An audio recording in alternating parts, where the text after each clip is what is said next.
Kakasuhan na sa Sandigan Bayan ni bagong Ombudsman Boying Remulla ang mga dawit sa flood control scandal. Wala raw siyang sasantuhin kahit pa kaanak ni Pangulong Bongbong Marcos. Narito po ang report ni Camille Samonte. Jesus Crispin Katibayan Remulla. Nanumpa na bilang ikapitong ombudsman si Boying Remulla. Ginawa ang oath-taking niya sa Korte Suprema. Sa panayam sa media, tiniyak niyang may mga sasampahan na ng kaso sa Sandigan Bayan kaugnay ng maanumalyang flood control project sa mga susunod na linggo. Pero marami na naman kami nakukuha na evidence. Talagang sisikapin lang namin na mabuo ng gusto kasi nga ayaw namin na kami maging cause ng delay. Pag nag-file kami, ready kami for trial.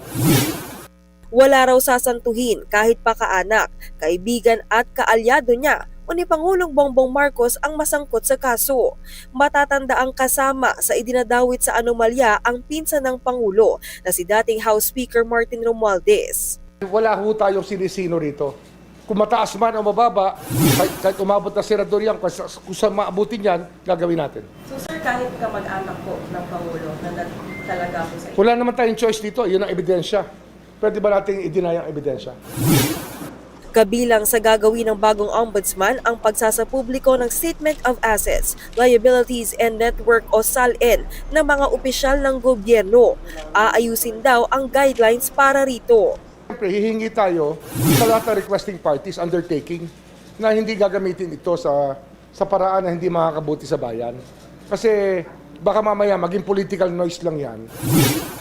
Nilinaw naman ni Remulla ang pagsag-ayon niya sa pahayag ni Senator Erwin Tulfo kaugnay sa bending the law.